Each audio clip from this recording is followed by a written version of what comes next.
Listening, Heather. Just to interject, Chief Noel's still trying to get on, but he's having some issues. Okay. All right, I will see if Rob can work with Chief Noel to get him on. In the meantime, Chair, I see we are live. Just as a note, Madam Clerk, I had some issues as well using the original invite, and it wasn't seeming to be working. So I used the one that Rob just sent like an hour ago or something like that, and it worked fine. So whether that's of any help, I don't know. Okay, thank you, Brian. Chief Noel's using one that he just forwarded to me a few minutes ago, so I'm not sure. It must be on his end.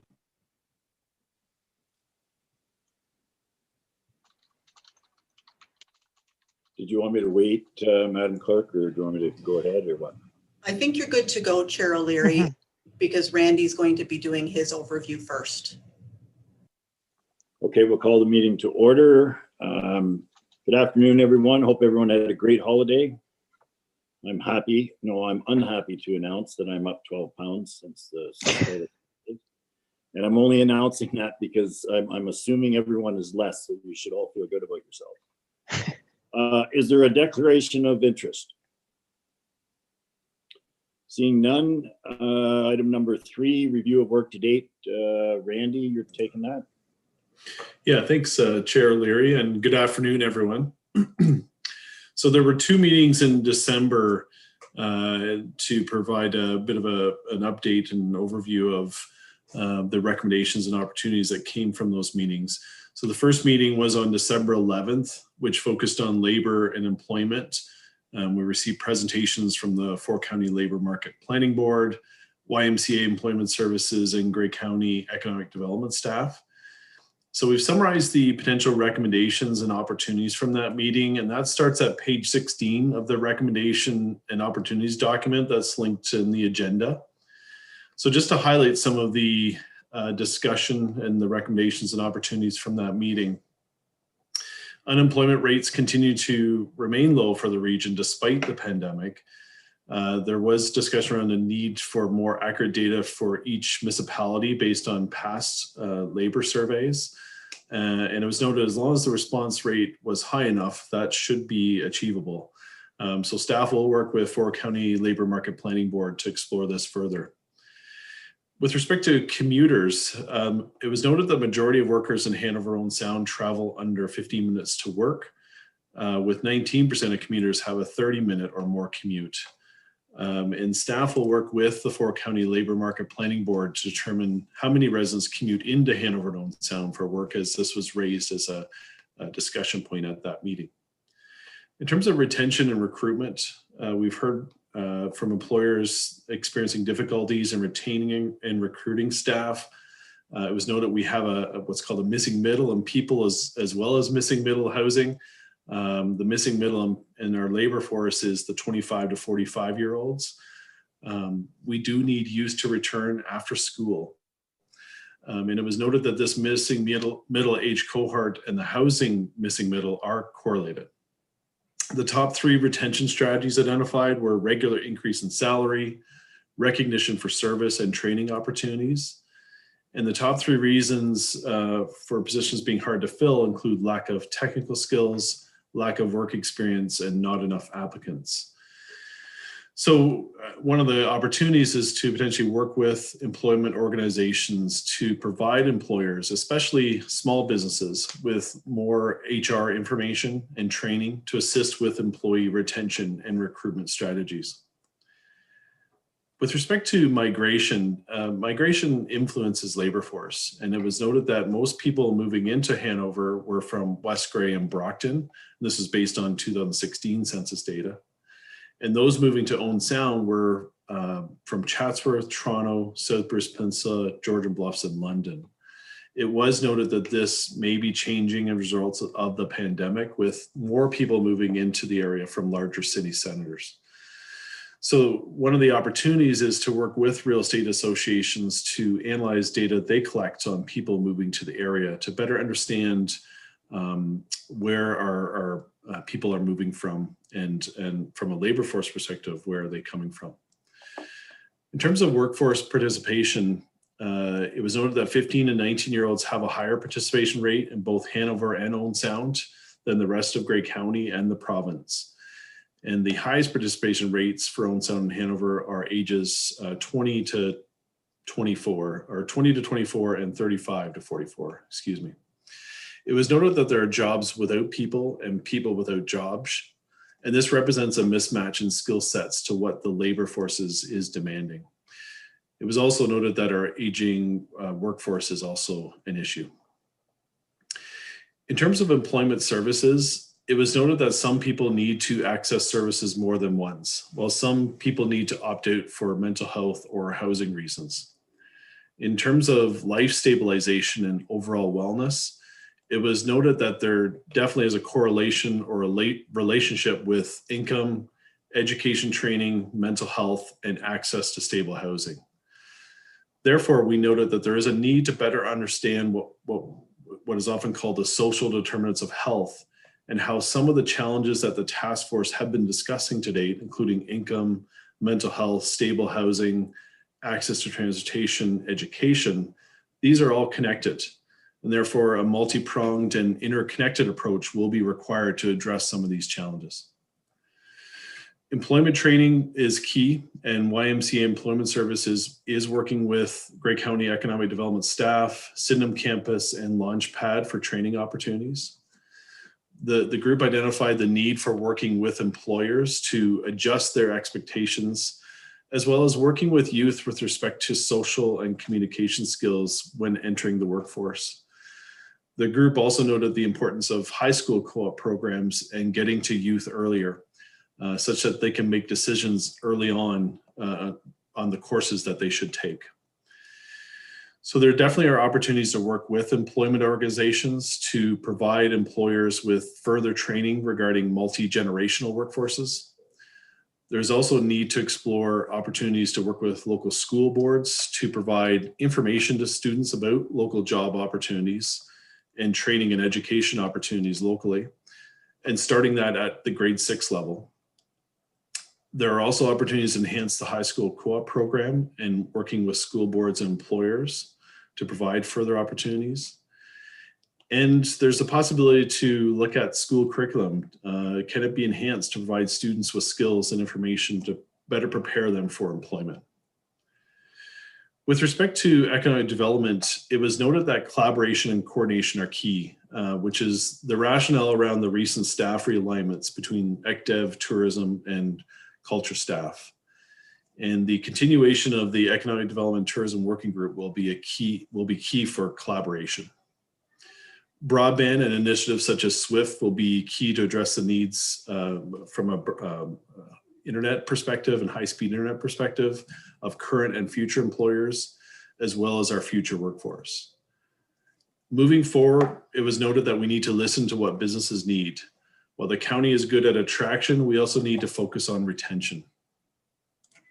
Transportation, it was noted that the Grey Transit Route, or GTR, is an important step forward to help people get to and from work and to connect to training and education opportunities. And the Sydenham campus will be key to helping a number of these programs, including the Business Enterprise Center, Catapult, the Tenneco Action Center, and CDFCs as well. It was also noted that working with Georgian College and the Launchpad will also be key. In terms of further research requested, in response to Councillor Milne's question in terms of whether farms are captured in the number of business statistics, so as of June 2020, there were 259 farms that were identified as having employees, i.e. farms with payroll, and just under 1,700 farms have no employees, i.e. farms have no payroll. And all these were counted in the business numbers. The task force also asked about workforce participation rates for Hanover-Owen Sound and asked how these compared to the provincial average. So for both Hanover and Owen Sound, the rate is considerably higher than average for residents that are 15 to 19 years old, with Hanover being 15.6% higher than the provincial average and 10.9% higher than the provincial average for Owen Sound. The participation rate for residents aged 20 to 24 years old is also higher than the provincial average, with it being 8.2% higher in Owen Sound and just under 1% higher in Hanover. And a table was attached to the recommendations and opportunities document. This table was provided to us from the 4-County Labor Market Planning Board. The task force also asked for further information about the types and numbers of businesses within Hanover and Owen Sound and how many have employees versus without employees or self-employed businesses. So a table from the 4-County Labor Market Planning Board was attached to the document, and it shows that there are a number of businesses in the retail trade for Owen Sound and Hanover, and for Owen Sound, healthcare businesses and social assistance employers are high, and other services, the other services category except public administration is high for Hanover. So that table was attached to that document. There was also questions around how many residents commute into Hanover and Owen Sound for work. And as I mentioned, staff are going to work with 4-County Labor Market Planning Board. However, we did attach a presentation that was provided actually earlier in 2020 from the 4-County Labor Market Planning Board, which is entitled the Mobility Report. So it has some further information about mobility patterns in Grey County as well as the region. Also attached is a link to a document from the YMCA Employment Services regarding questions posed by the task force. And these include how the job seeker education profile compares to the province and the whole Western region that we are part of when it comes to employment services from YMCA, as well as what the Ontario High School Equivalency Certificate completion rate is for our area. So I'm not going to go through these in detail. There is a link to a document in that recommendations and opportunities document. I'll just say though that there is a high level of job seekers with less than grade 12 in our region compared to the province and Western region. There is also a higher percent of job seekers with grade 12 or equivalent, and a lower percent of job seekers with post-secondary education within our region compared to the province and the Western region. With respect to the GED completion rate, there were 22 job seekers referred to GED in our region in 2019 to 2020, which represents 3% of the caseload. And there were a total of 161 job seekers referred to GED in the Western region, which is 13% of the caseload. So that provides a summary of the December 11th meeting. So before I go into the December 4th meeting, I'll just see if there's any questions or discussion around that.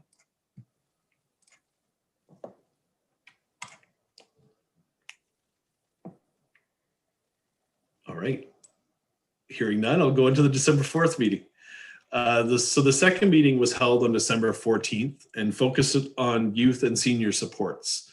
We received presentations from the Bruce and Gray and Family Services, Bruce and Gray Child and Family Services, and Council on Aging Gray Bruce. So the summary from that meeting starts at page 22 of the recommendation and opportunities document.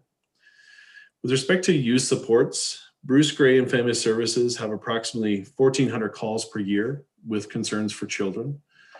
Owen Sound and Hanover are the two biggest referral areas in Grey County. And the top reasons for a referral are a parent who has a problem, which is creating a risk for children, or a partner conflict and partner violence. Usually calls are made when parents have mental health issues or addiction issues, or there is partner violence. And most referral calls come from the Board of Education or police services. It was noted that 23 to 30% of referred families receive a longer term service of 18 to 24 months. Bruce Gray Child and Family Services, they usually try to place children with extended families or family friends if possible. And they also try to use the customary care for Indigenous children. Some of the summary of the challenges: there's a lack of adult mental health and addiction recovery services for parents, including a lack of recovery services for women and children in a residential setting. There are increasing rates of child and youth mental health problems. There are few in-home services in a large geographic area like ours, with small numbers of towns, cities, without sufficient population density to host some services. So the questions are, how do people in small towns and villages get those services? And does that force folks to larger centers like Hanover and Owen Sound? There's a lack of center-based daycare options for parents and children in need of those development skills. There's a lack of stable and affordable housing, and there's a lack of transportation options to access services and employment. In terms of opportunities then, is creating connections with community-based social supports, such as faith communities, sports coaches, community connections. There's continued cooperation amongst charities is key. Better data sharing between Bruce Grey Child and Family Services and municipalities and counties. Making center-based daycare available to more families and children. We need more local services for addiction and mental health at all ages. Increasing local transit and transportation opportunities better helps those on the margins to get to and from work. The need for more affordable and attainable housing, which I think has come up at every meeting. There's kids aged 0 to 4 years old represent a possible gap in their system if they're not in daycare or school yet, as they may not be reported in their system. Supporting school-based nutrition programs are key, and looking at programs such as community gardens will also be key in terms of providing a healthy food supply. On the senior support side, we received a presentation from Council on Aging, Grey Bruce, and it was noted that the pandemic has hit both seniors and the Council on Aging hard. Many meetings and social activities have been halted due to the need for physical distancing. Some are trying to have Zoom meetings in order to stay connected. They noted that radio and newspapers are a major source of local information for seniors. And it was noted that seniors have described anger and frustration, as well as fear and loneliness as effects of the pandemic. It was ultimately noted that seniors just want to feel that they still belong and are still needed in our communities. In terms of opportunities, Grey County, with support from Council on Aging, has submitted a grant application to what's called the Inclusive Communities Grant to help support the creation of an age-friendly community strategic plan for the county, as well as to explore some opportunities to create connections with seniors that were identified. And the grant funding will be announced in next month. There is a need to increase local content and good news stories on local radio. And it was noted that Ross Kentner and his connections at Bayshore may be a good resource to tap into. There's also a need for safe recreational opportunities, such as walking at the Bayshore, where seniors can still get out, get some exercise, as well as socialize. It was also noted that seniors, getting them involved in local communities, committees, and in volunteerism is key, as well as telling the stories of our seniors as our role models. Having counselors attend seniors advisor committees or councils on aging meetings was also recommended.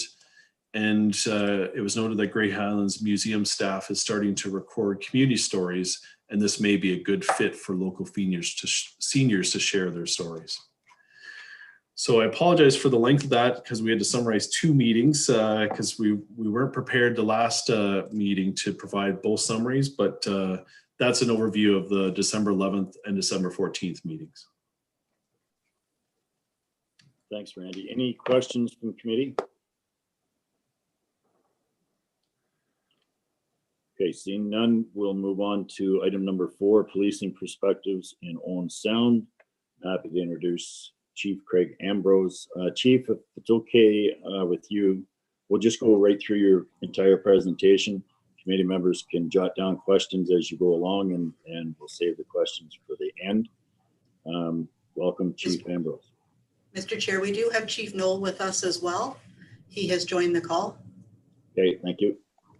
Thank you very much, Mr. Chair, and I'll go through my presentation, and Chief Knoll may have a few comments to make while we're going through it, and then he has also provided some presentation. Sure. I will just tell the committee as well that my laptop, for whatever reason, is not working, so I don't have a webcam, so I've joined old school by way of desktop here today. Okay, thank you. Okay, and I believe the presentation is going to be put up, and Yes, I'm going to share my screen. perfect. Thank you, Heather. You're welcome.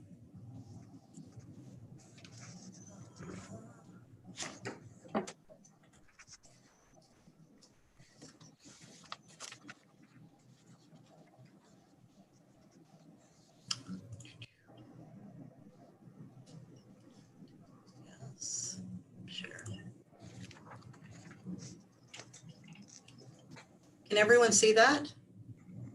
Yes. Yes. Okay. Yep. Perfect. All right, so thank you very much for allowing us to come and present today. And if you could forward, please. So if you can bring that whole one up. Sorry, there's some animation there. So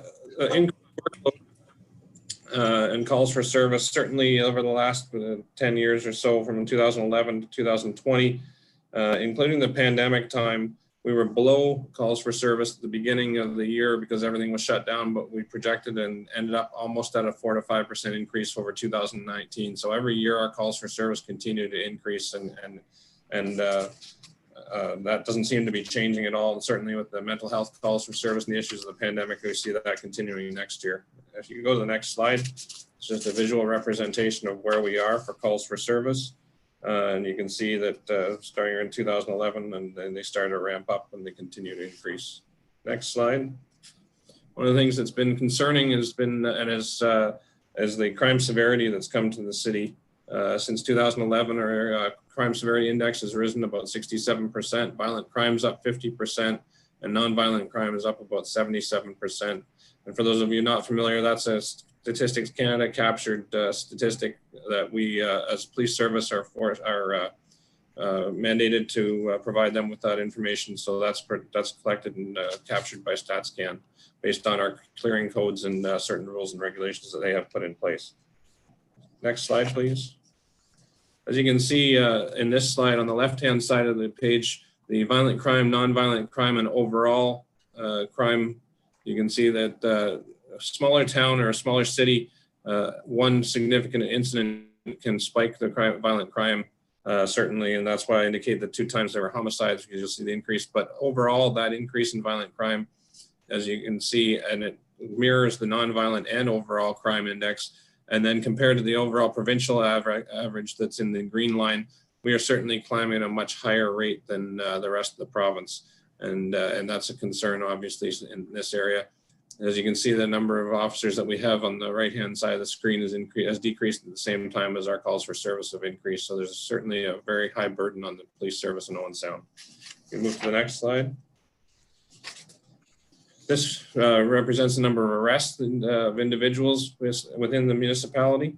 And you can see that's the number of arrested individuals, not the number of charges laid. But as you can see, from 2014, it steadily increased to 2018, 2019. And 2020 will be the same. And although there have been some pieces of put into place to limit the number of arrests, including the number of charges and people out on conditions, those numbers continue to increase. Next slide. So what are some of the issues that are facing Owen Sound? It's a very unique city in that most communities this size are bedroom community to other large and urban centers. Unlike Owen Sound, where it's an employment and a commercial hub and it draws people into the area. Similar populations are almost exclusively bedroom communities to larger cities. The population increases during the day, and that results in increased daytime volumes. And I'll have a slide shortly that shows the increase during the day that we have. The social services and support agencies have all been centralized in the city, and that supports those in need, but that also concentrates the marginalized population, along with statistically increased victimization and police involvement for those communities. So when you provide services and you put them into a community, it's not necessarily that those individuals are going to cause you problems. It's the people that victimize and prey on those individuals that are going to cause issues and problems. So many people who need supports are dealing with issues of health, poverty, food security, homelessness, and addictions, as you're well aware. Next slide, please. So what drives calls for service? This is an interesting from the Justice System report from the Justice Canada site. People who are using drugs recorded 4 times higher than non-users for victimization. People with mental health disabilities recorded 3 times higher than the normal population. And people with a history of homelessness are 5 times higher than the population who have never been homeless to be involved and become victims of crime. So when you bring people into the area that are suffering from addictions, mental health, and homelessness, certainly that is an increase in the demand on the calls for service for the population that are being served by the police. Next slide. So this one on the left-hand side just shows the Grey County housing units, and shows that 50% of the Grey County housing units have been placed in Owen Sound. and then the breakdown for the other municipal areas in the county. And as well, and Mr. Schertzer was mentioning it earlier, the social determinants of health certainly cause issues and create issues for policing. And I just made a comment that 51% of the population of Owen Sound have a post-secondary certificate, diploma or degree, have no post-secondary certificate, diploma or degree, while 16.5% fall in the category of low income. Certainly, when you compare that to the provincial average of 45% and 14.4% respectively, we have issues in the fact that those individuals are going to create calls for service, and those social determinants of health are affected by policing, because as you are well aware, police response to calls for service, not just criminal calls for service. It's only about 60 to 70% of our calls for service. Many of the others are situations that the police are responding to, who, because there are no other alternatives, they're working 24 hours a day, 7 days a week. Next slide. So social determinants of health, median total income for an individual in Sound compared to Ontario is about $3,000 to $4,000 less. Income for families is significantly less than the Ontario average. And one other thing that fuels calls for service for the police are 23% of Grey Bruce residents identified as heavy drinkers compared to 17% provincially. And certainly alcohol does create issues and policing issues. And as a result, that drives calls for service. Next slide, please. So this slide just shows very clearly shows the increase in calls for service, and the fact that it isn't the people that are here in the overnight hours. As you can see, most of them are from midnight, they're 0 until through to 6 a.m. The calls are pretty much standard from what they are each year, and they decrease over from time, obviously, that most people would normally go to bed until 6 in the morning. And then between 6 and 8, there's a significant increase in those calls for service that runs right through until about 7 p.m. at night before they start to taper off again. So not in a larger city, a lot of the, or even in the bedroom communities, that daytime number is a lower number. That's where your calls for service are really low. This shows that people are here in town, people are using the services, people are getting involved, the police are responding to calls for service, so, for an increased population during the day. Next one, please. This shows an example of a what we refer to sometimes as a catch and release. There's a number of people that are responsible for a significant number of crimes within the city, and this breaks down some of the charges for failing to comply, breach of recognizance, all different those types of charges that relate to terms and conditions on a release from custody. So you'll see that those continue to climb in 2019. 2020, they dropped significantly, but that wasn't a result of anything that's happened. It's a result of a change in the Crown's office where they said if somebody's out on a term of release where it says they're not to drink, they're to obey a curfew, and they're to keep the peace and be of good behavior. The direction from the Crown used to be that you would lay 3 charges against that individual because they were out, because you caught them, they'd been drinking at 4 o'clock in the morning out on the street. So they're obviously not keeping the behavior they were supposed to. They've been drinking and they're past their curfew. That was changed just at the end of 2019 to say, you know what, these are administrative charges, lay 1 charge, put all the facts and issue in, and then we'll treat it as 1 charge as opposed to 3. So that's the type of thing why the numbers have dropped, but they certainly haven't dropped in the same type of numbers that those charges those related charges were dropped. So overall, it's probably continuing to increase. Next slide, please. So this is a call relating to officers and mental health. This chart shows you from 2018 through to 2020, our mental health calls for service continue to increase throughout that time. In the 4th quarter of 2020, the MHART, that's the Mobile Mental Health and Addiction Response Team, it was introduced here in Owen Sound. It's since been introduced just this past summer, late or early fall, into the other municipalities within Grey and Bruce counties. But we were the first one. We piloted the program with Grey Bruce, CMHA Grey Bruce. And you'll see that there was a significant decrease. It would be nice to say that that whole decrease was related to the implementation of the new program, but there was one individual who was an exceptional case that also drove those numbers down. But as you can see, starting again in 2020, those numbers started to increase again as a result of the fact that we're living in a pandemic, and really the full mental health issues relating to that pandemic haven't been felt yet. But once the crisis is over and things get back to whatever the new normal is, there's a prediction that the mental health issues will continue for many. So next slide, please. So this next one just shows on the left-hand side the time spent responding to mental health calls for service. It increases annually, the amount of time that we spend there. And on the right-hand side, basically it's a comparison that between the time we spend on a mental health call for service and an assault call. So you'll see that both of them involved either an apprehension or an arrest. They involve some type of follow-up, some type of a report, things like that. So it's a fairly easy comparison to make, but you see that a lot of the time spent on the mental health call for service is spent looking after somebody, taking them to the hospital. We've made great strides with Grey Bruce Health Services and Hanover Hospital in introducing some protocols and agreements and terms of patient care and turnover of patient care. That's been very successful. That's been implemented in just this past fall. We haven't yet seen the impact of those on the numbers and the times for our officers and the turnover, and hopefully limit that amount of time spent at the hospital by the officers. The next one. So this was interesting as I was putting the package together. It just was York Regional Police saying that they had 7,484 mental health calls for service, and they go and explain that's about 20 a day. And if you flip to the next slide, there's a comparison between the two that they have a population of 1.2 million. We have a population of 22,000, and their annual mental health calls for service are 7,500 compared to our just over 1,000.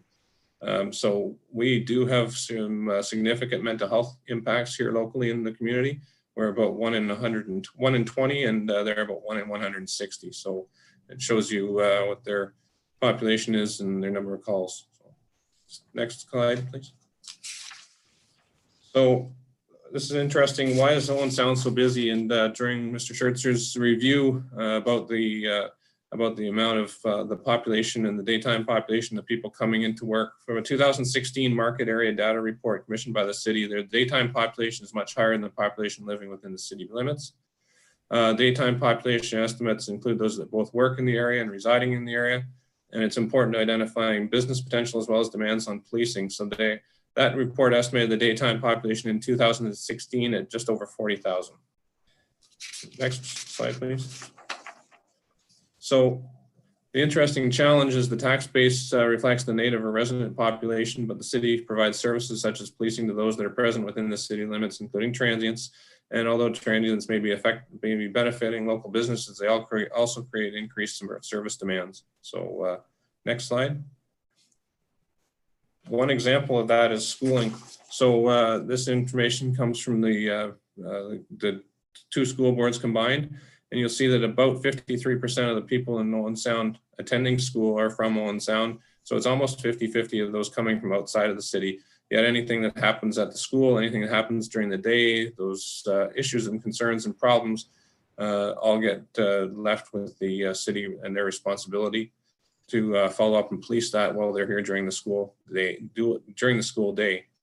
In addition, Georgian College enrolls more than 1,000 students, some living within the city, and some of them are living in residence and some are commuting as well. So that's just one example where we say that the population that we police doesn't necessarily reflect the sign on the wall on the side of the road.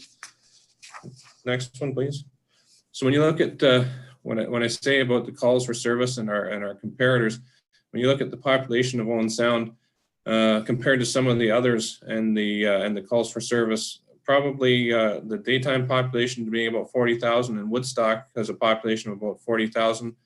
Besides the discrepancies in the annual police budget, the number of officers and such, I think it's important to note that when you look at the mental health related calls, we have almost as many as a population of almost double our size, and we actually had more charges in 2019 than a population double our size related to criminal activity. So I think it's we do police 22,000 people that live here, but we also police the 20,000 or close to 20,000 that come and visit during the day. Next slide. So criminal code offenses per officer for 2018 and 2019 has been very similar. We just got that after this was completed, but you'll see Owen Sound, compared to our comparators are 54.8 charges per officer. That's number 3 in the province. And Chief Knoll, I believe were you number 2? Yes, that's correct, Chief. Hanover was number 2. Brockville Police was number 1 in the province. So it went Brockville, Hanover, and then Owen Sound. Yeah. So, and then if you can advance the slide as well. Violent crime severity within the city. Right now, Owen Sound sitting at number 8 at 105.81 compared to our comparators as well that you can see. So the results, the increased calls for service and officer workload obviously can't be maintained. Public safety is a serious concern as you see an overall crime and violent crime increase well beyond the provincial and national averages. Officer mental health and wellness are serious concerns. Call queues and backlogs. No longer is it where the officer's out waiting for a call to come in and to respond to. We're always having a list of calls, and officers respond by the severity and look after those calls and just take the next one off the list. And oftentimes people are waiting longer times for a non-serious incident. That reactive response obviously leaves a gap in service that would address with proactive officers, and additional officers or officers available to conduct proactive duties would meet those demands for our service. So next, one interesting aspect and one that causes concern for me when I'm looking at the police budget is court services. So Section 137 of the Police Services Act sets out the municipality or the board is responsible for court security. Due to the fact that the Owen Sound Courthouse is located within the city limits, that cost and those responsibilities fall into the the Owen Sound Police Services Board, and thus the city. But the courthouse serves a much larger area than that. They serve the majority of Grey and Bruce counties, with the exception of what's covered off by Walkerton Court. And although some of it is offset with provincial grant funding, those security costs, they don't cover the anywhere near the full amount of our court security costs overall. Next slide.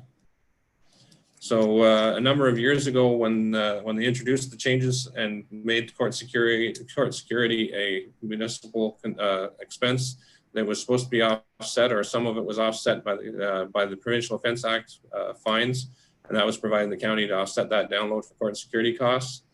In 2019, there was approximately $420,000 in grants received, resulting in the city still covering a shortfall of approximately $282,000. And as I said, those individuals that are appearing in our court could be coming anywhere from Dundalk all the way up through to Tobermory, with the exception of West Grey and Hanover. Most of their cases are going over to Walkerton Court, but it's a large area that's covered by the court security here in town. There's currently a court security grant funding being reviewed by the Ontario government, and it hasn't been guaranteed moving forward past March of this year here that we're in now. So that's as I say, that's about a $420,000 question, was whether or not that's going to be continued or there's going to be some type of grant funding moving forward. Increased costs as a result of OSPS being used for prisoner handling while the courts remain open. So currently the courts never did close, even during the original portion of the pandemic. They continued, although only by piecemeal, they continued operating. Now, none of the arrests that take place during the night get transported up to court. They're left here at the station. So it's actually, and we still have to maintain court security up at the courts. So there's actually an increased cost because we have to supply individuals working in both locations. So that's increased our number of part-time hours to meet those requirements by the Police Services Act and the judiciary. The provincial responsibility, as I said, was downloaded to the municipality years ago. Next slide, please. And that's all there is from the Owen Sound side of it. I'd be pleased to take any questions, or we can move into Chief Knoll's presentation and combine them. Well, I think I'd like to turn to questions with Chief Ambrose, if we could, before we get into the next one.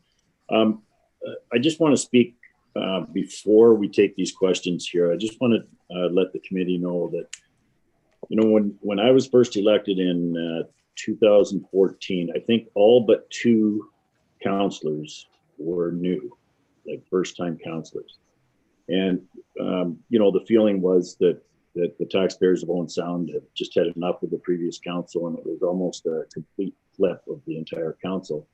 And for the people, for the first time counselors knocking on doors, what we were finding the most complaints was our emergency services, which takes up about 46% of our budget.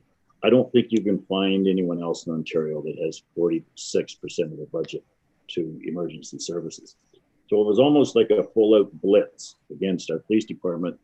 That was before Chief Ambrose's time, but I spent my first 4 years on the police board, and I was determined to, find out what it is that why our costs are so high with the police department. And I think it was hard for me to say after my 4 years on the police board, if I even accomplished anything. It was so difficult to get to the bottom of everything that was going on. We also went through an OPP costing. But fast forward to now, we have a new city manager in Tim Simmons. We have a new police chief in Craig Ambrose.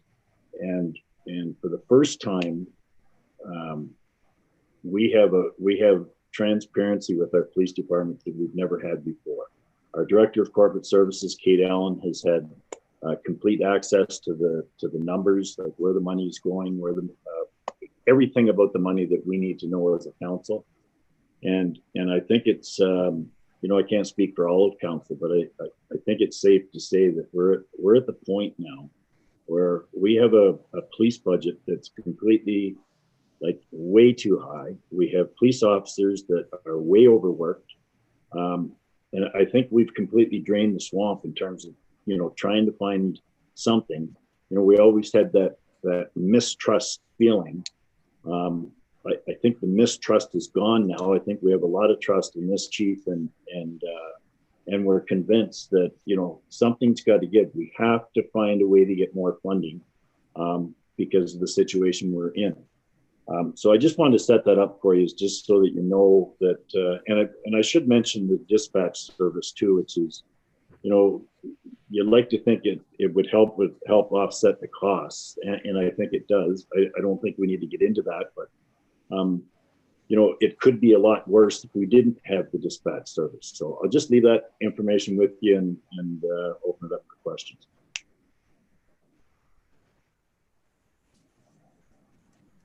Councillor Milne. Thank you, Mr. Chair. Good presentation, Chief Ambrose. Thank you very much. Just one question I wonder, and you talked a lot there about increased demand for service calls. Has any of that increase, or could any of that increase be attributed to what people call job creep? Or are you responding to more things now that maybe 10 years ago the police service people wouldn't be calling you to look after? Are you looking after more things as opposed to more volume of the same things? So generally, the role of police in the last 10 years has changed somewhat, but not dramatically. Mental health calls for service would be something that back, and I'm just going from my personal memory, but back in probably the early 2000s, a number of individuals who we deal with now on a regular basis would have been institutionalized during the former methods of dealing with mental health calls for service. So yes, that's probably the most significant increase and the most significant change. And obviously we're the only agency of 24-hour, 7-day-a-week, 365-day response.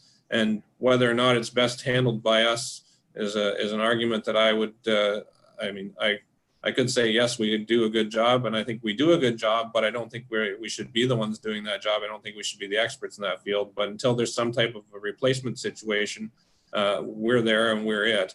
That would be the most significant change. The rest of the things would just simply be demands and calls for service on policing. Right. And that's what I expected. Thank you. Thank you. Thank you. Other questions? Warden Hicks. Thank you, Mr. Chairman, and thank you for the presentation, Chief Ambrose.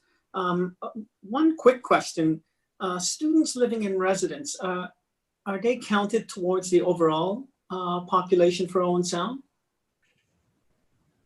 That's something that the city manager might better answer than I could, but I know from my past experience, I was in charge of the city of Waterloo, and there was a significant student presence that wasn't calculated in the city population. And there were estimates that it went up by about 60,000 between the three post-secondary educations locations in Waterloo. So I don't believe they are, but I defer that to the city manager, Mr. Simmons.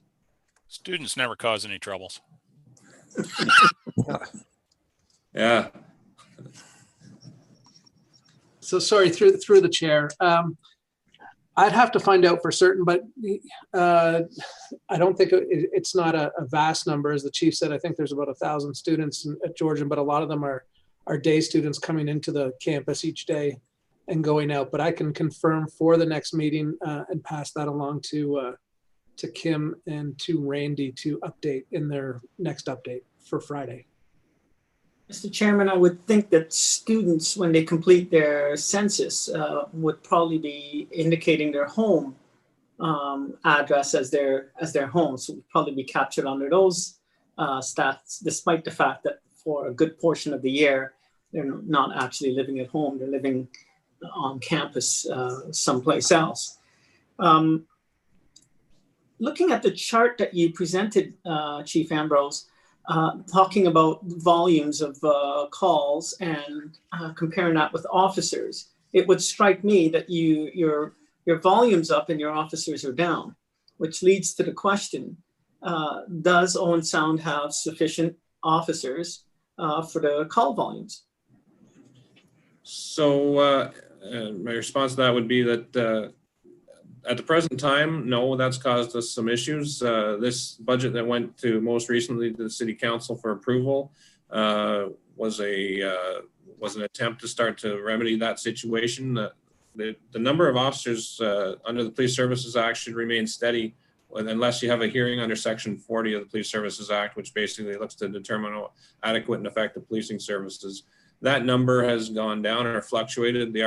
Whether the argument is that it was above complement and now it's at the present complement, or whether or not it's gone down, that predates my employment. So I can't answer that question. I'm not sure exactly where it got to, but that's the number we're at. And certainly our present ask, and that's before council for the current budget year, is to add 2 officers and start working our way back towards that, and to adequately and effectively do some proactive work to try and eliminate the charges and the issues and the calls for service on the back end. Thank you. Those are my questions, Mr. Chairman. Okay, any other questions? I have a couple, Councillor or Chief Ambrose. Kind of what Councillor Milne was talking about, but your comparisons with York. Are we responding to the same calls that York would, like their mental health? Like 1 in 20 versus 1 in 160 is a huge difference. Like for me, anyways. You would think that mental health is mental health. They wouldn't be responding to anything that we wouldn't be, sort of, would they? I mean, obviously, calls for service are driven by just that, the individuals calling in and asking for assistance, and calls coming to us. This isn't the proactive side of things. So, I mean, we respond to what we get calls about, and so would they. But certainly, it would be very similar. I think a number of the issues that you're looking at there are housing, median income, obviously, housing, and addictions, and social determinants of health. When you're looking at a community like York, where there's a lot more, there's a lot more wealth, there's a lot more money there, that obviously that eliminates some of the issues and concerns when it comes to your mental health. So I think that, yes, we'd be responding to the same types of calls. We're only responding to those that we receive. So it's not like it's a number that we can artificially inflate by creating calls for service, because those are generated by a call into the comm center. Right. So this is a bit of a loaded question, but many of the increased calls for service relate to what? For us, many of them are assaults, disorder calls, non-compliance with release conditions and not following terms of release, So I went through some of the issues with the catch and release program, certainly COVID, and a review by the provincial government made some changes to pre-sentence custody that increased the demands for service for policing significantly.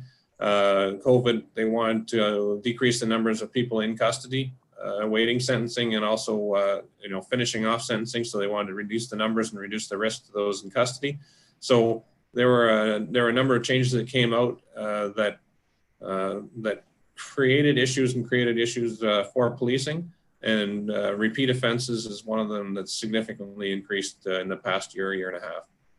What about stuff downloaded from the county, like the addictions and mental health? But I think what you have here, the situation is that, as I said, from that justice study that was completed, people who are homeless, people who have addictions issues, and people who have mental health issues are far more likely to be victimized and become victims of crime.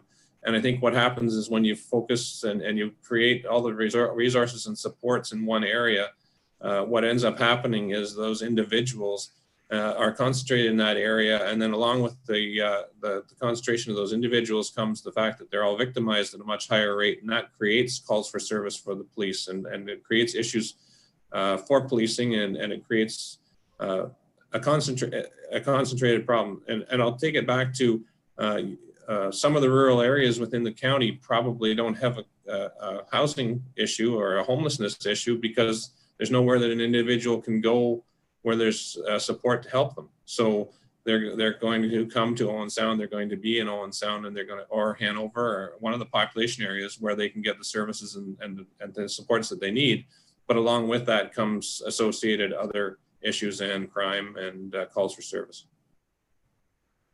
Yeah, two more, one for you, one probably for Kim, but for you, I don't know if you'd have this number, but if we didn't have the court, what would that do to our budget? Can you ballpark that? Yeah, so our 2021 budget moving forward for court security. Sorry, just give me 1 second.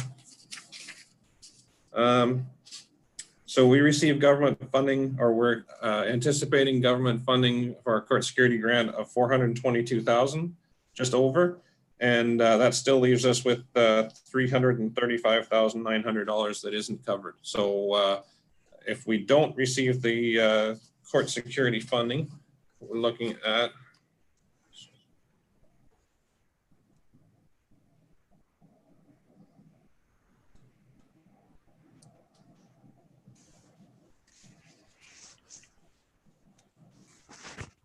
about $758,000 cost for court security. That's total. Yeah. Now some of that would still be like there would be one staffing position that we'd still have to do for Owen Sound, but the majority of that is simply running the courts and doing the court security. Okay, so Kim, I'm not sure if this is if you can answer this. Revenue from Provincial Offences Act fines go to Grey County to offset provincial download of court security costs. Why to the county and not to Owen Sound to help with the $282,000 shortfall? I'm not sure whether or not that's entirely accurate. Certainly, the county gets fine revenue for the fines that the county lays, which is primarily to do with our forests. We charge an administrative fee on the prosecutions that we do, but the fines primarily go back to either the municipality that laid the charge, or if it's a traffic charge, which is of course the bulk of them, that is separated out between Grey and Bruce based on population, and we run the court out of that revenue, and then what's left over after all is said and done, then that goes into the county budget. So what you're seeing out of the county budget for those traffic fines that go through the provincial offences court, I think our share this year is 300-ish when all is said and done. We know that the county share of court security, I think for the provincial offences court, is would that be maybe about $25,000, Chief? Do you think, for the time that's spent in the provincial offences court? That was kind of a rough thing that Amanda felt. So certainly there is some revenue that comes to the county, but it's not all of it, and that's how we work through that. So should we be lobbying for more funding when it comes to that? Like, I guess it was a bad choice of words for me to, when I said downloaded from the county. I saw the smirks. That was a bit of a selfish comment, but I think that's right. I think it's entirely appropriate to whether or not is Owen Sound responding to the consultation, or is that consultation already closed with regard to court security that came out in November, December? I'm sorry, I've lost. Yeah, so in response to that, we have filled out the information, and I've also followed up with an email for the city manager, the police services board chair, and myself to have a conference or Zoom call with the consultants. I believe that's later this week. Oh, good. Because I think that, certainly it's a huge burden for a small place. It's certainly a unique situation in the fact that most other municipalities or larger municipalities have a regional service that so the courts are at a regional level and the policing's at a regional level, and therefore there's no distinction between the two. Yes. Can I ask a question, Mr. Chair? Sure. Yeah, I just, hearing Chief Ambrose speak to, the issue of mental health calls, and Chief, are you aware of other places that have got partners that they're working with that are maybe taking a stronger share of that load? Are there other models that we should be looking at for the dealing with the mental health calls?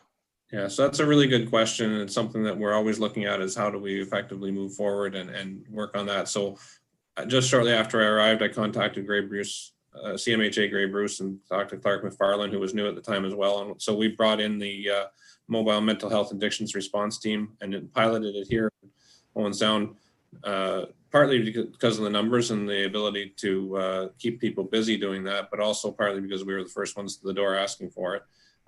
Similarly, I've reached out and had a conference call with Clark again last week, and we're looking at other options and as well, including some resources from Grey County, EMS and things, to try and look at other options and other models in place in other municipalities and try and expand it and bring it here as well to try and limit those calls for service. Because obviously the best way and the best outcome for anybody is to avoid that crisis and that call for service. Yes. So we would like to get to is where our officers and our mobile mental health addictions response team is doing the proactive stuff, going out with the community partners, avoiding that person getting into crisis in the first place, avoiding that call to police, and having a much better outcome on the front end. So we are still looking at that, and we're looking at other options to move in that direction. Good. Okay. So to Kim's point, if we had mental health responding to some of these calls, it really doesn't work though, does it? Because they won't be a first responder.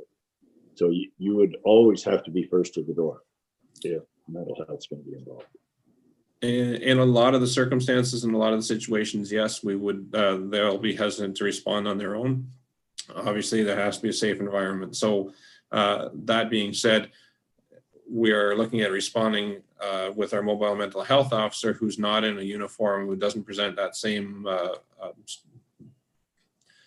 image when they come to the door with the mental health worker. It kind of breaks down that barrier. That's the hope is that we can move forward with that program so that, yes, the police are there in case there's an issue, but we're looking at spending in terms of reference to try and make that a first response rather than a follow-up response where you're already behind the 8 ball, where the officers have gone in and there's that perception of the officer in the uniform who's come to deal with your problem. So there are opportunities that we're looking at and as to how we do that and how we break those barriers. But oftentimes, if there's any indication of danger or there's any indication of a concern for anybody's well-being, the officers are going to have to respond, or an officer is going to have to respond first.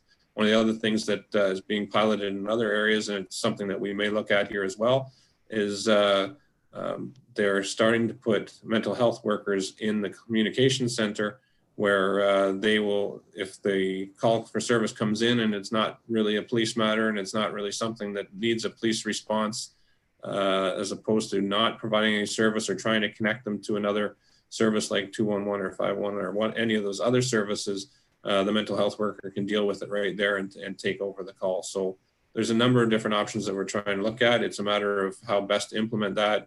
Funding for implementing that obviously is another concern, and I think it was really important. My last communication with CMHA Gray Bruce was that this pandemic is causing all kinds of issues for individuals, and mental health is going to be a serious matter for a number of people that it's never affected in the past before.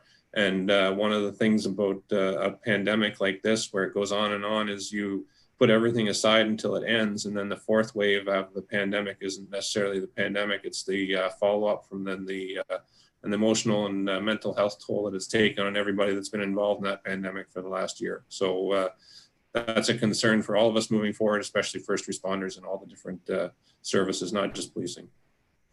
So, Chief, I don't know if there's a statistic, but like the number of times that you would respond to a mental health call where the person doesn't really need to be intimidated by an officer in uniform and more or less needs a hug more than anything. Like how big a number of calls would that be? Like, would it be half them or not even close to half, or would you know? I'd hate to guess at a number, but those are the types of situations where these alternate response type of situations that we're looking at would be the ones that we'd take over and expand the terms of reference, the ones that we can do that with. But I can't say I can't give you a percentage of that. Right, but that's in the works, correct? Like yes, it is. Yes, it is, and the idea would be that it's a moving bar. It's what the workers are comfortable responding to. It's what the police officer. There's a bit of a familiarity thing, and certainly it's easier to implement that here in Owen Sound, where there's backup distance away than maybe it is outside in a more rural area where the distance that somebody else is coming. If you go to the wrong call, it might be a little bit longer to get somebody there to help you out. That something can go wrong. So that's why we're looking at expanding it and trying to figure it out and work it here and then move it forward. Okay, Councillor Milne. I was just going to say, I did Wellington County OPP not have a fairly successful, and maybe continue to have a fairly successful type of mental health first response program? You may be familiar with that, Chief Ambrose. Yeah, they do. So what happened was it was originally piloted out of Waterloo Region when I was working there. Right. And then they took because it's great mental health, Cambridge, or it's Waterloo, Wellington mental health there. So they expanded and went into Wellington County and Guelph and the county. And then one of the things I did in Waterloo was implement that same system in Waterloo. And then that's kind of what we've implemented here as well. It's very similar to it. It's not the same name, but it's the same concept. Yeah, and I think they've had, from what I hear, they've had really good success with it. With the limited, with the constraints that, budgets and everything else create. I had a quick question, if I might, Mr. Chair. Sure. Chief, what is your cost per capita for your budget, roughly? I actually don't have that number with me. I could find that out and get it back to you, but I don't. Sure. If you just respond to the, I don't know who, respond to Randy rather, and he can send that to all of us, maybe. I'd be interested to know what that number is. Thank you. Okay, any other questions for Chief Ambrose? Warden Hicks? Thank you, Mr. Chairman. I want to be careful about broaching this subject because it can be sensitive, but I have heard anecdotally that female police officers are generally more effective at bringing down the temperature. Has there been any research, any data to support that sort of thought in mind of thought that hiring, focusing on hiring female police officers actually helps to bring down, I know that you can do training with anyone, but maybe it's the chauvinistic thinking that, well, I don't hit females.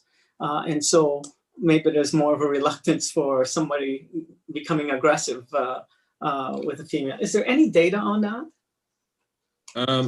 I'm not familiar with the data specifically related to that, but anecdotally, I would agree with you. I've heard the same thing, and there probably is some evidence-based research that's been done relating to that. I think it's important to say that it doesn't matter male, female, or person of color. It's the important thing for any police service is to reflect the community that they serve, and certainly the disproportionate number of male officers to female officers in any setting. We're working away at that, and I'm happy to say we just hired a young lady who's on her way down to police college tomorrow to start her training. So yes, everybody brings different attributes to the game, and it's best to have a well-rounded team, regardless of what that is. I would almost worry about the opposite of that. You know, if there's someone that's going to be aggressive against a woman police officer, it would be someone with mental health issues, and that's kind of scary in itself. But any other questions for Chief Ambrose? Okay, we should get moving on then. Thanks, Chief. Great presentation. Good discussion. That was good. On to item 5 then, Police and Perspectives in Hanover. Chief Chris Knoll, welcome. Thank you, Mr. Chair, and thank you, task force members there. So yeah, it was a good presentation by Chief Ambrose. And what I always say about Hanover is we are a mini Owen Sound. That's what we are. We are mini Owen Sound. They're like a big brother to us, and the work that they do, we do just in smaller numbers. So if I could just get you to move into my presentation here. Yes, just give me 1 second. Certainly. I'll just tell the task force too, we had a call this morning with a mental health patient. The person went into crisis, and the reason that person went into crisis was because they got turned down by WSIB. So probably a year ago, we would have done an apprehension under the Mental Health Act, taken that person to the hospital. But what happened was we were able to get the mobile crisis team there, and they're working with that person now. So to me, we're moving in the right direction, and that's just a good example of a recent one that just happened here this morning. So if we could just move to the overview here, quick to the overview. So I'm going to cover off a bit of an introduction. I'm going to talk about our community, some of our workload demands, and then a few of our community relationships and our partners that we deal with. If I could just get the next slide there. So everyone talks, when we talk about the Hanover Police, we're actually, I call us small but mighty. We're small but mighty. We police 365 days like every other police service, 7 days a week. We've been in existence since at least the 1930s.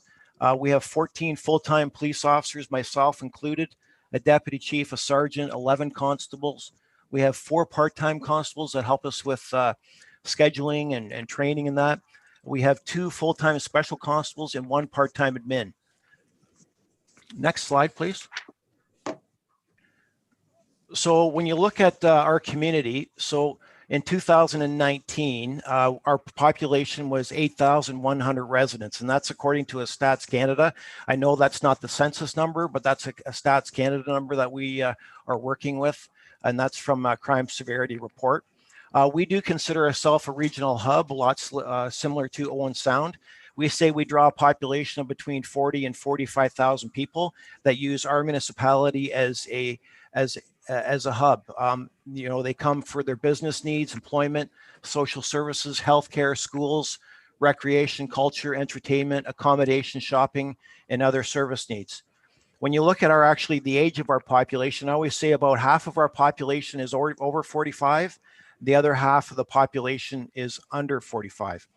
And then when you talk about our community, the population, we have a population of marginalized people. We have a transient population. We have a population that suffer from mental health issues. We have poverty, homelessness, and drug and alcohol dependencies. And when you look at some of these issues, like a lot of these people, like the person today, they had an alcohol issue and a drug dependency mixed with a mental health. So bad combinations which draw on police work. Next slide, please. So when you look at our incomes per household, when you look at, you know, $0 to even $29,000, we have almost 1,000 households in our community that are making under $29,000. That's a significant number to me, because to me, you know, poverty can drive more police involvement. And that's obviously people living in poverty, and some of those were very working poor. We only have, on the other end of the scale, we only have 230 households making over $150,000. So, and according to our Stats Canada report, the most recent one that we have available to us, we only had 3,500 households. So when you think of that 3,500 households, when 1,000 of them are making under $29,000, to me, that's a significant issue. Next slide, please. So like Chief Ambrose said too, our 2019 numbers have come out after this was prepared, but I can tell you they're consistent with the 2018 numbers that I'm going to present on. So when you look at our criminal code occurrences here, we were second in the province of Ontario out of the 50 municipal police services for criminal charges processed per officer. So when you take all of our criminal charges and you divide them by the number of officers, we were second in the province, second to Brockville Police, and right in behind us was Owen Sound Police. We processed 56.6 criminal charges per officer in 2018. And like I said, Brockville was at 60 charges per officer. When you look at the provincial average, in Ontario, the average police officer will process 23.3 criminal charges. And when you look at the national average across Canada, the average police officer will process 29.7 criminal charges.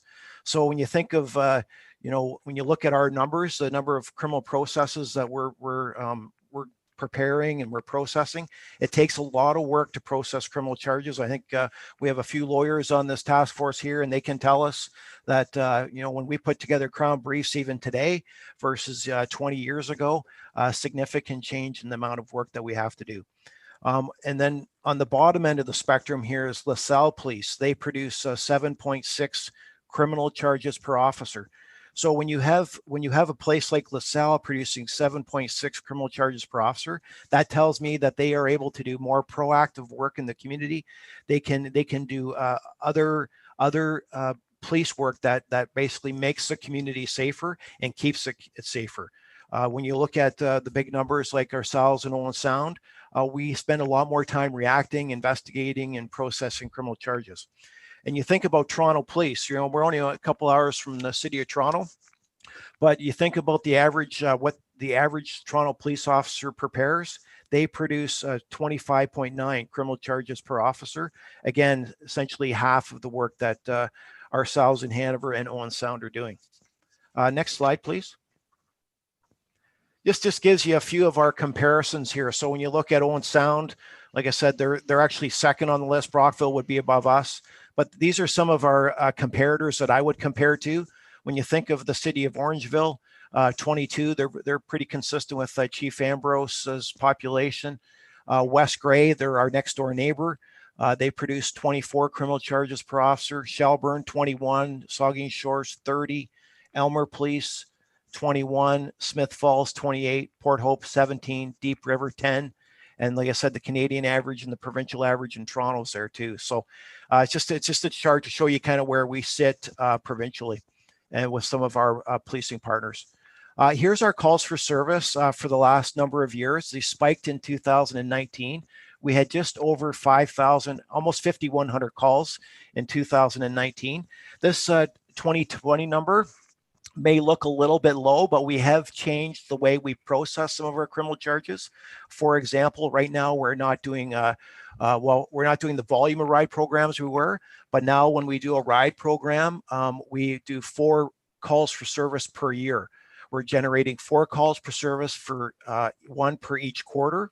And then we're creating an Excel spreadsheet for each ride program, and it gets populated once per quarter under that call for service. Same with our foot patrols. Our foot patrols get scored once per quarter. So basically, instead of having 150 or 200 foot patrols listed as individual calls for service, we're only having 4. And the reason we've done that is really we're trying to reduce the amount of reporting that we're doing. We're still capturing the work on Excel spreadsheets. We're still putting that data in to our niche database, our police database, but it's we're finding it's saving us time. It's creating some efficiencies that way, and we're not having to go through. There's a lot of work for each individual call for service, such as coding and linking information and supervisory approvals. Instead of doing that 150 times a year for foot patrols, we're doing that 4 times a year. Same with the ride programs, school presentations, even our traffic enforcement. Some police services, I'm not sure how Owen Sound does it, but some police service, every traffic stop is a call for service. We generate 1 call for service per officer per month. And then all of their information gets populated under that individual call for service. So that those numbers can look a little bit skewed a little bit, but you just have to keep in mind that, we're probably pacing like 2020, probably pacing about 5,000 calls if I looked at our numbers the way we did them in 2019. Next slide there. So this gives you populations. This is right from Stats Canada. It's a Stats Canada chart that they produce for us. It's for populations of between 5 and 15,000. So you see the first column there is the population. So our population listed by Stats Canada is 8,137 residents. This was a number for this year, for 2019. These are 2019 numbers. So when you look at our crime severity index, so our overall crime severity index, we're at 125 points. Our violent crimes at 65 points, and our non-violent crime severity index is at 146 points. So I don't like to compare ourselves to the First Nations communities, but when you look at the other non-First Nations communities like Elmer, they're only a couple hundred population below the town of Hanover. Their crime severity index sits at 45 points. Their violent crime severity sits at 46 points. Their non-violent crime severity index sits at 45 points. And then the next one I bring your attention to is Dryden Police.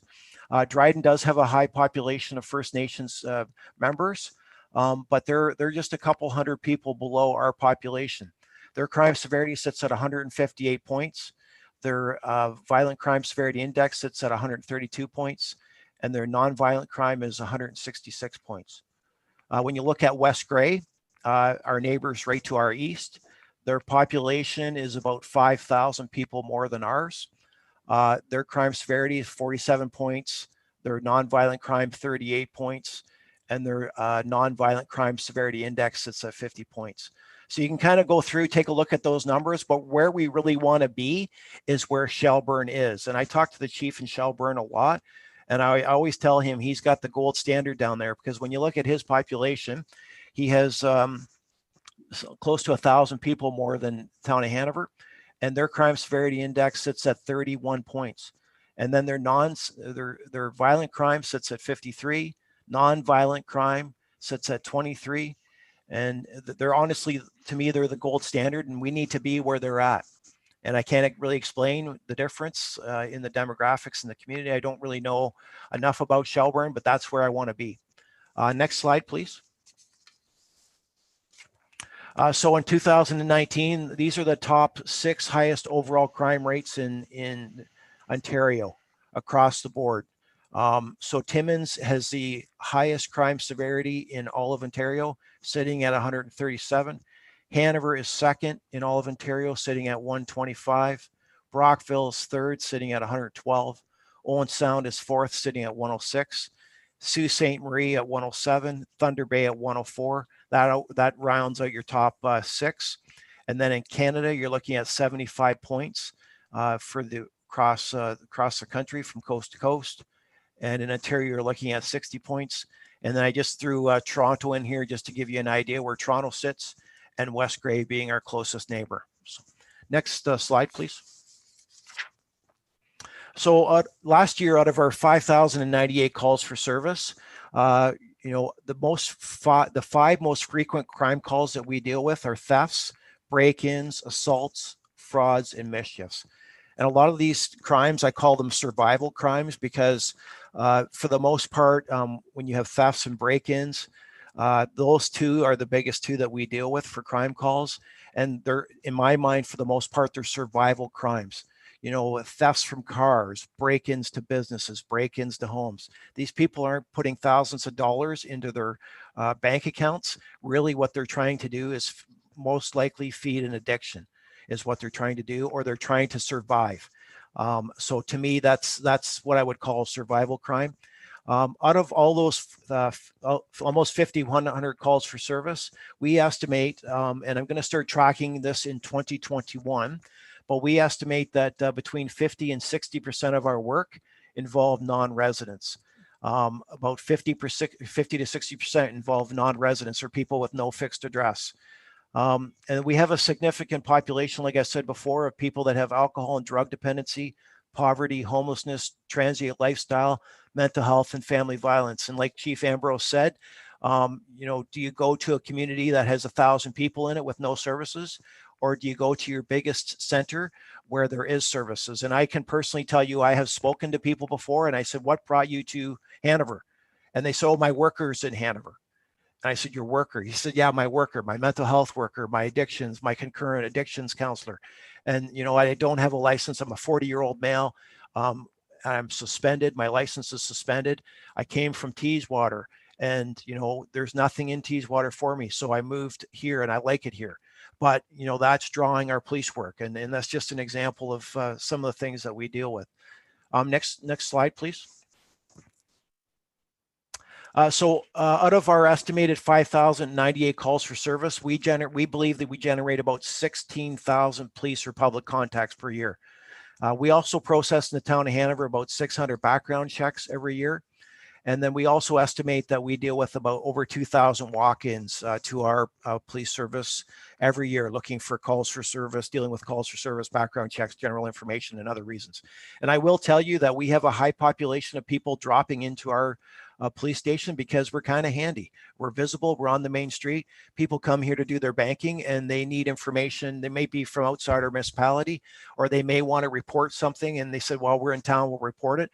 But you know, if we can take the report, we will. If it belongs to another jurisdiction, we'll move it along. But those are some of the things that drive our work. Next slide, please. So this here, it just gives you an idea of our uniform crime reporting. So as Chief Ambrose said, we're responsible for sending this information into Stats Canada. We have to do it every year. We send in, we do coding of our calls for service, and we have to report on our crimes. So when you look at, this is 2019 numbers, when you look along this list here, most of these municipalities are similar size to us, with the exception of Orangeville, Owen Sound, and Strathroy, Caradoc. Most of those other police services are consistent with us. We're pacing, so we had 606 crimes reported in 2019. We're pacing similar to Orangeville, population of Orangeville. And then you look at Big Brother there up in Owen Sound, they're double Orangeville, they're double us. They're pretty well double everybody. But we should really, like I said, I like to be where Shelburne is. If you look at the Shelburne number, 146 reported crimes for 2019, that's where we should be at. And that's my goal, and that's where I want to strive for. But, you know, I'm going to show you a slide here showing a bit of the history. For whatever reason, we have always had a significant crime rate here in the town of Hanover, and I can't explain it, but I will show you a slide here dealing with that. Next slide. So this is a comparison here with Hanover being the first bar, if you look across. So it starts in 2005, moves across until 2020. And this is just a quick comparison of Hanover, Shelburne, and West Grey. So over the first bar in every year is the blue bar is Hanover, Town of Hanover Police. The second bar is red is Shelburne Police. And the third bar is West Grey Police. So you can see where we sit. We're always maintaining, you know, high numbers. So right from 2005 right through to 2020, you know, and like I said before, Shelburne's, in my mind, the gold standard. That's where we should be, but we're always paced high. And if you look at our numbers in 2006, we had almost 700 reported crimes. And I kind of think that's, I'd have to look back at the records, but I kind of think that's when methamphetamine really started to take a hold of our communities. So that really drives crime rates. I will tell you this, if you have a methamphetamine problem in your community, it drives a significant portion of your crime. And again, it's all related to survival type crimes. So we did have a good year here in 2020. If you look, we were just, I think we're around 445 or 450 reported crimes. And in 2019, we're actually just up over 600. So be interesting to see if we can keep that trend moving in the right direction. But, you know, part of it, I think, was pandemic related. People had money gifted to them through CERB. You know, with a lot of our big box stores and that, we didn't have the shoplifting complaints that we did because they had limited people in the stores. You know, I think for the most part, our crime did drop off a little bit here in 2020. Hopefully we can keep that going. Next slide, please. So our mental health calls, this is our mental health calls. So when you look at, I went back to 2015, it is that little piece of pie there with the number 88 on it. That was in 2015. We almost doubled into 2016, and we have not got under 100 mental health calls since. So to me, like the Chief Ambrose said, you know, a lot of our mental health calls are driven by people that just need a little bit of extra support, and for whatever reason, they can't focus, they can't maintain, you know, they're living without, you know, they have different issues that precipitate them going into crisis that cause us to become involved. So next slide, please. And these are just some of the partners. We rely heavily on our partners. We are, like I said, we're small but mighty, but we deal, I would say, on a daily basis with the Hanover District Hospital. I would say on a daily basis with the Mental Health Urgent Response Team, Canadian Mental Health Association daily, probation and parole services weekly, our policing partners daily, correctional services, I would say probably weekly. And we deal a lot with Grey Bruce Addiction Services, the YMCA. You know, we talk about police work. We think, what is police work? Well, like Chief Ambrose said, who do you call at 3 o'clock in the morning and you have no place to go and it's freezing cold and you're in January? Who do you call? You know, you end up going to the police service and you say, listen, it's -20 out. I need a place tonight. So we'll put them in emergency shelter through our partnerships with YMCA and also Salvation Army by putting them up in temporary type of situations there. We also deal a lot with Keystone. We refer people lots to Keystone, you know, with child and family youth services. One of the things I always say, we have a friend or a friend of the family who is involved with Healthy Babies program through the public health. And I said, you know what, they should front end load your position, because what she does is she works with young mothers of infants and young children. And if you really front end load that, those types of services, maybe come 15 years old, we won't maybe deal with little Johnny. You know, maybe that mother or father will have mechanisms and coping mechanisms in place so that when that child is 10, 12, 13, 14 years old, you don't deal with those type of people. I had a sergeant when I first started the job. I joined the job in 1992. And what he told me, he said, son, when you get to third generation, it's time to retire. He says, you know what, once you get the third generation, it's time to retire. So you'll deal with grandpa.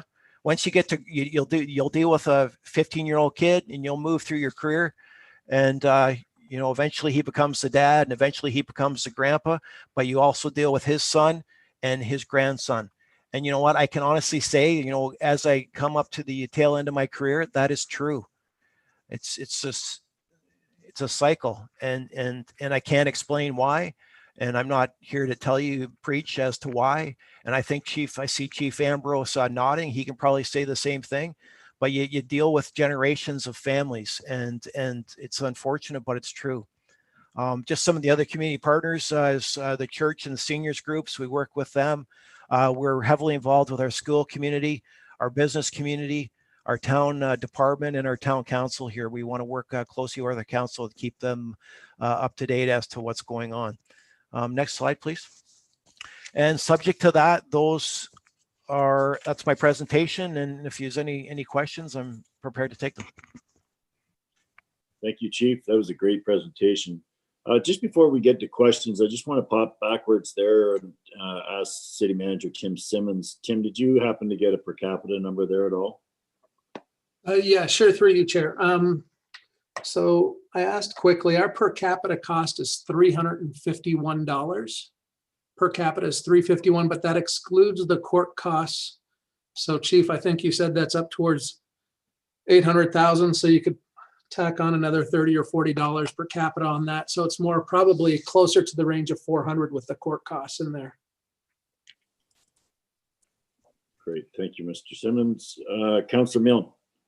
Thank you for that additional information, for sure. So in the interest of being fair, I want to ask the same question of Chief Knoll. Do you have your per capita cost there? So I don't have a per capita cost here right handy, but I can tell you. What's your total budget? So we're 2.8 million. Okay. About 2.85, but hang on a second here. I'm just going to see if I can find something. So our in 2018, I have the 2018 numbers here right handy. So the operating cost for policing Hanover, the households was actually, it was $209,000 below the municipal average. And the municipal average for operating costs in 2018 was $871. That's per household, right? Yeah, that's a per house. Yeah, sorry, that's a per household cost. I don't have the per capita right handy. Well, so, if you just divide 2.8 by 8,100. Yeah, no, exactly. It's a little bit more than 2.8. I'd honestly like to get back to you on that, just to get you the actual firm number. Well, I'm just looking for some relativity, but so I appreciate that. Thank you. Okay. Okay, other questions for Chief Knoll? Deputy Warden McQueen. You're on mute. It does work better when you hit that unmute button. Just regards to Hanover, and just sort of a more, I guess, a bit of a generic question in a sense, but with regards to the lottery or the slots or the what's offered by the province, is there any related to that gambling related to policing costs, or is there any funds that also come from related to gambling costs and associations with that, or is that a very small part of that Hanover? I'm not going to call it a casino, but whatever I'm trying to think what you call it. I had a tour of it there last year when the warden hosted it there. So our calls for service to the casino. First of all, the casino revenue for the town of Hanover, it goes to the town of Hanover, and we are allowed to use that for capital purchases.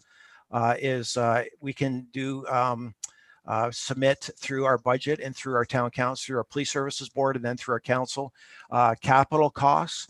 And those capital costs, to my knowledge, our deputy mayor may be able to confirm this, but to my knowledge, the capital costs come from the revenues from the casino. As far as our calls for service to the casino, I'm told it brings in between, normally pre-pandemic and hopefully post-pandemic, it brings in between 800 and 1,000 people a day. So when you think about that, if it brings in between 800,000 people per day, our work with those people aren't necessarily at the casino itself. Sometimes we do get called there for rowdy people or for people that have what they call self-excluded. They've trespassed themselves and now they're trying to sneak back in. We get calls there for that. But those 800 to 1,000 people, they also go to our restaurants. They back into each other in the parking lots, which drives police work. They lose their keys, which drives police work because they come in and say, hey, listen, I lost my cell phone or my set of keys. We take a report and call me if we get called, if you find them. There's lots of calls that can be generated. I always say that bush lots do not drive police work, but people drive police work. So wherever you have people, you will have call volumes. And Toronto is on the other extreme where they have international visitors. So that's kind of the thing with wherever you have your populations, that's where you're going to drive your police work. The casino does drive some of our police work. It's nothing crazy significant though. Yeah, okay, well, I appreciate it. I just wondered if there was some relationship to revenue to cost of doing that. And I guess that's just like an overall budget that you sort of look at. But that's interesting that you bring in 8 to 1,000 people a day into Hanover. And I could see you get the call, honey, I don't have a house anymore. Right. I'm sure you get all kinds of social, because right. It's an addicting situation and circumstances arise and all those things. So thank you very much for that information. Yes. Any other questions? I did some quick calculations here for Mr. Milne. And based on a $2.85 million budget at about a population of 8,150, we're looking at about $349 per capita.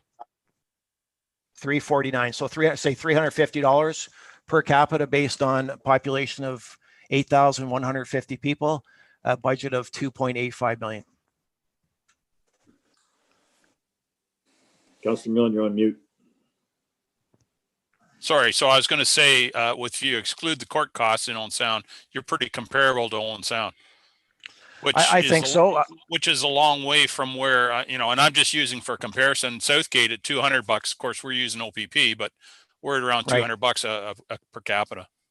Right. So, anyway, yeah. And I'm not saying, one's better or worse than the other. I'm just comparing numbers. That's all. Thank you. No, for sure. Absolutely. Yes.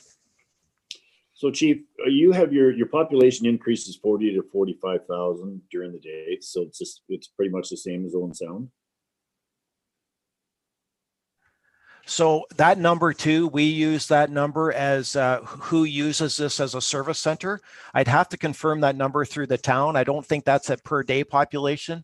I think that would be a population who uses our municipality as a service center. Okay, because I thought that was a little high, but you didn't have a graph. Would you show calls for service to spike probably between 9:30 in the morning and 4:30 in the afternoon, the same as Owen Sound? Or absolutely, I didn't have a graph, but I can say without a doubt. First of all, as the week progresses, our calls go up until we hit Saturday. So Friday calls they peak on Fridays. And most of our calls are between, I'm going to say 10:30 in the morning and 4 or 5 o'clock at night. So the bulk of our calls are in the afternoon. That's when they peak.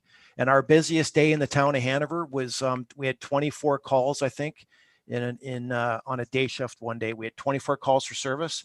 And keep in mind, we only have 2 or 3 officers working at any given time.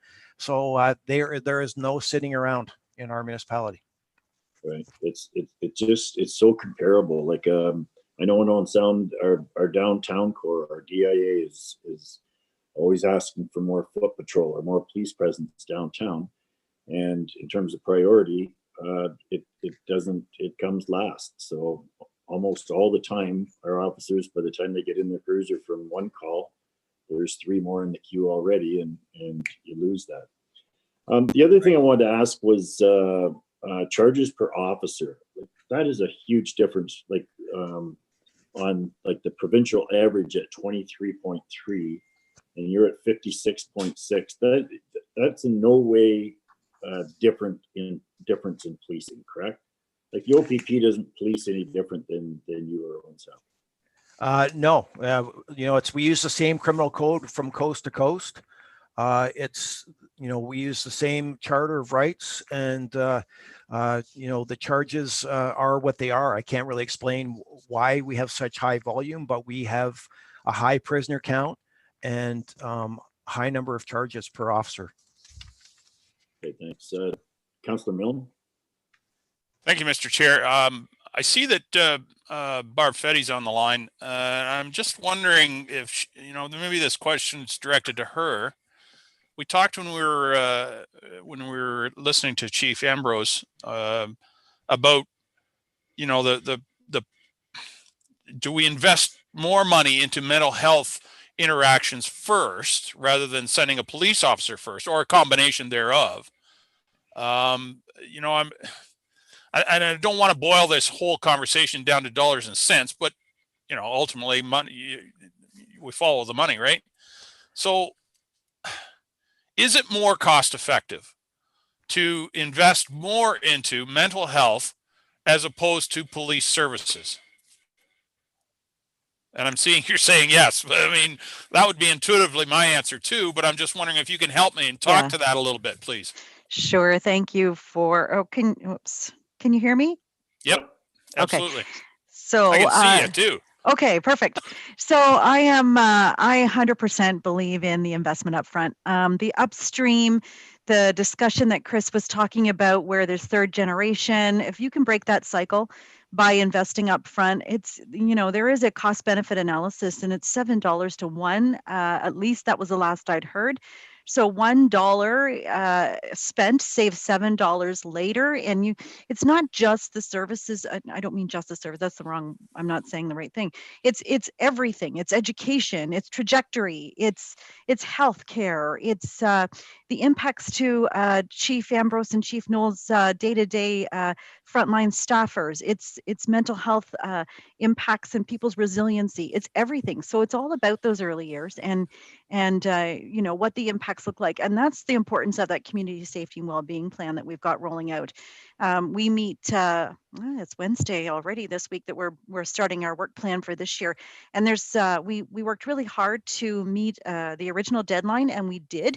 So we've been to each lower tier municipality, each of the police services boards, and the 2 counties. And now we're looking at how do we move forward and build the strategies with the existing tables. We're not going to duplicate anything. We're going to say who's going to do what and work at connecting the links so that we have that infrastructure, that safety net.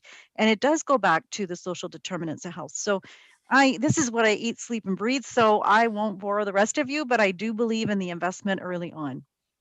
So, and if I could follow up then, Chair. So Barb, if it's that clear cut, yep. Like who's not getting the message then? Well, it's okay. So social assistance, you get $733 a month, a single person to live on. But when you were without work, CERB gave you $2,000. Where's, immediately, that's the first one I can come up with, so the guaranteed basic, income. Totally. National strategy for childcare. Get the kids into childcare where they learn their own strategies, where they eat properly, where there's, parents have some supports. They have a network to draw on. There's resources. All of those pieces really make sense to me. Yeah. So it seems so obvious, yet we seem to struggle. Anyway, it's frustrating. So anyway, I commend everyone that's working on this, but boy, we got a long way to go. Thank you. I commend you, Councillor Milne, for not mentioning the Conservative government, because I know you were thinking. I don't think I had to. That's fairly obvious too, isn't it? But that's another story. Sure. Thanks for that, Barb. That was great. Any other questions for Chief Knoll? Okay, we'll move on then. Thanks very much, Chief and Chief Ambrose. Those are great presentations, good discussions. Really appreciate it.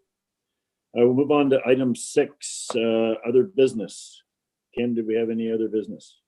Not that I'm aware of, sir. Okay.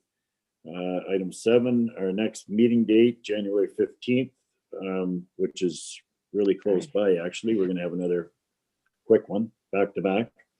And number 8, adjournment. Do we have a mover and a seconder? I will do that. Councillor Milne. Oh, Councillor Desai, nice to hear from you. Thank you very much. Well, he Meeting is there. That's right. Yeah. Yeah, that's good. Meeting Thank you adjourned. all.